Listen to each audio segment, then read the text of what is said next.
दोस्तों नमस्कार। नेता विपक्ष राहुल गांधी ने अमेरिकी यात्रा में आरक्षण को लेकर बड़ा बयान दिया था।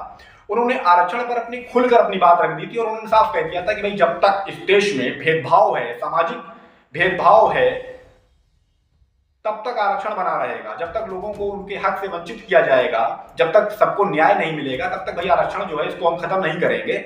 और उन्होंने बाद में साफ कर दिया था कि आरक्षण जो है इसको हम 50% की जो उसकी सीमा है इससे हम आगे बढ़ाएंगे, क्योंकि जरूरत है ये वक्त की।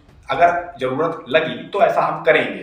लेकिन उनके इस बयान के बाद भारतीय जनता पार्टी और उसकी ट्रोल आर्मी ने उनको जमकर कोसा। उन्होंने राहुल गांधी के उस बयान को काट छांट करके इस तरह से पेश किया कि राहुल गांधी को इस तरीके से दिखाया गया कि देखिए भाई वो ये कह रहे हैं कि आरक्षण को खत्म करना चाहते हैं वो। जब भाजपा इस मामले में पूरी तरह से एक्सपोज हो गई और उनके नेता इस कदर से हेट स्पीच देने लगे कि राहुल गांधी को जान से मारने की धमकी दी जाने लगी, कोई उन्हें आतंकवादी कहने लगा, कोई जीप काट के लाने की बात, दुनिया भर की बातें जब होने लगी तो भाजपा एक्सपोज हो गई और अब देखिए वो मुद्दा गायब हो गया।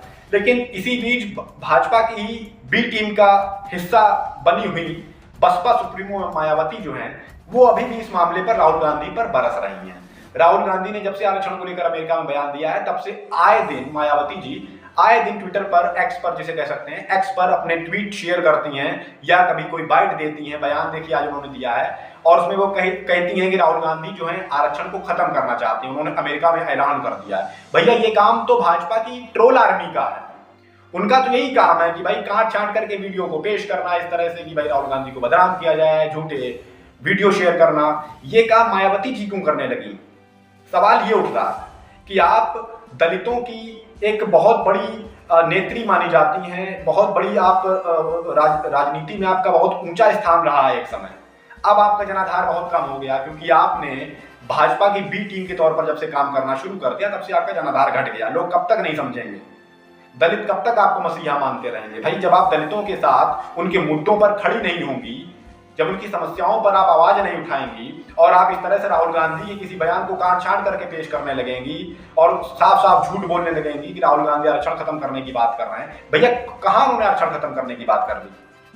आज ही देखिए हरियाणा के जींद में उन्होंने एक चुनावी रैली की। उन्होंने फिर से वही बात, आरक्षण पर वही बात करते हुए राहुल गांधी को घेरा और कह दिया कि भाई राहुल गांधी आरक्षण खत्म करना चाहते हैं। और उन्होंने बसपा की सरकार बनने के सपने भी दिखाए हैं अपने कार्यकर्ताओं को और खुद भी देखे हैं। तो समझना सरल है कि मायावती जो है अब इनको समझना जरूरी है कि भाई उनका जनाधार तेजी से घट रहा है। अगर इस देश में राजनीति करनी है उन्हें वास्तव में, तो जनता के मुद्दों को उठाना पड़ेगा उन्हें। इस तरह से भाजपा की ट्रोल आर्मी का हिस्सा बनकर उन्हें क्या मिलने वाला है मैं नहीं जानता। भाई ट्रोल आर्मी के सदस्यों को तो मैंने सुना है कि 2-2 रुपया मिलते हैं, अब तो शायद वो रेट बढ़ भी गए हैं, ये भी खबर है। लेकिन इस तरह से अगर आप झूठ बोलेंगी तो फिर भाई नुकसान हो सकता है बसपा को, बहुत बड़ा नुकसान भी हो सकता है।